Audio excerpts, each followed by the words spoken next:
Assalamualaikum warahmatullahi wabarakatuh. Perkenalkan, kita dari kelompok 4 atas nama Faralehan Hermawan dengan NIM 2050044, Rehan Rosano Barak 215200175, dan Aditya Rahmat Habibi 20525000143. Dan kali ini kita akan mempresentasikan tentang digital security, etik, dan privasi. Selanjutnya, presentasi ini akan dibawakan oleh Adit, teman saya. Selanjutnya Adit. Digital security. Digital security adalah suatu bentuk konsep dan upaya dalam memberikan perlindungan terhadap aset dan informasi digital yang dimiliki suatu individu atau kelompok. Cyber security termasuk ke dalam bagian dari digital security. Secara definisi, cyber security merupakan upaya untuk melindungi informasi dari adanya cyber attack. Cyber attack dalam operasi informasi adalah semua jenis tindakan yang sengaja dilakukan untuk mengganggu kerahasiaan atau confidentiality, integritas atau integrity, dan ketersediaan atau availability dalam informasi. Elemen-elemen cyber security yakni ialah application security, network security, information security, cloud security, operational security, disaster recovery planning, dan end user education. Manfaat-manfaat dalam cyber security yang dapat kita rasakan yakni menjaga reputasi. Salah satu cara untuk menjaga reputasi bisnis selalu baik adalah meningkatkan keamanan sistem. Banyak serangan yang bisa mengancam keamanan data perusahaan, misalnya data breaching, yang menyebabkan informasi pelanggan dapat diakses tanpa otorisasi yang diizinkan. Hal ini dapat menurunkan kepercayaan pelanggan dan merugikan berbagai aspek bagi bisnis maupun konsumen dari perusahaan tersebut.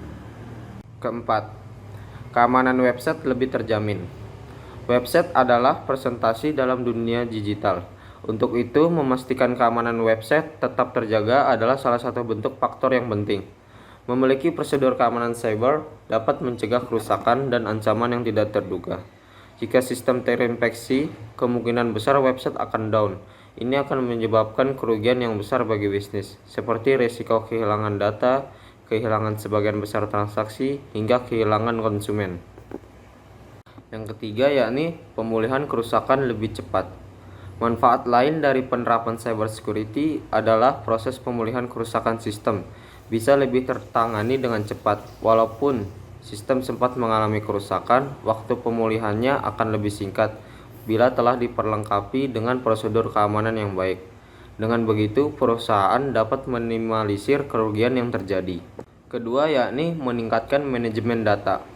Dengan penerapan metode cyber security yang benar, data dan informasi sensitif pengguna dapat terlindungi dari peretasan atau ancaman cyber lainnya.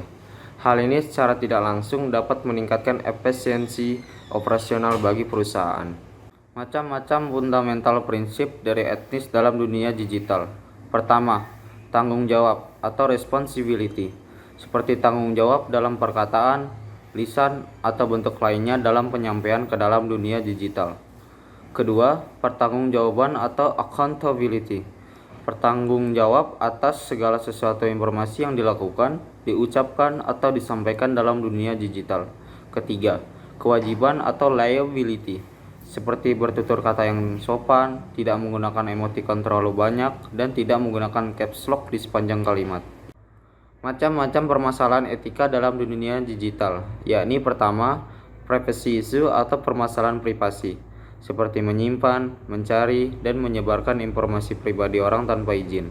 Kedua yakni accuracy issue atau permasalahan akurasi, yakni kebenaran dan tanggung jawab suatu informasi dapat diubah dengan mudah. Ketiga, property issue atau masalah kepemilikan, yakni kepemilikan dan nilai suatu informasi dari seseorang masih dapat dipertanyakan kebenarannya. Digital privacy. Apa itu digital privacy? Yakni hak yang dimiliki setiap pengguna web untuk memutuskan data pribadi mana yang ingin mereka bagikan dan mana yang ingin mereka jaga agar tetap aman untuk melindungi privasi mereka. Macam-macam cara menjaga digital privacy. Pertama, secure akun, yakni menjaga akun Anda dengan tambahan-tambahan seperti password yang sulit, verifikasi 2 langkah, dan password sidik jari. Kedua, proteksi dari web browsing, seperti tidak mengunjungi web-web yang tidak meyakinkan, tidak mendownload sesuatu dari web yang penuh dengan virus, dan mendownload dari situs aslinya.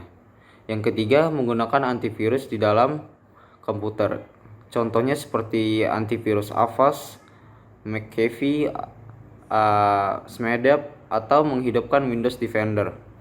Yang keempat, mengupdate software dan device agar selalu terbarui agar terjaga dari virus-virus yang tidak terdetek oleh software yang lama. Sekian dari kelompok kami, kurang lebihnya mohon maaf. Wabillahi taufiq wal hidayah. Assalamualaikum warahmatullahi wabarakatuh. Salam budi luhur.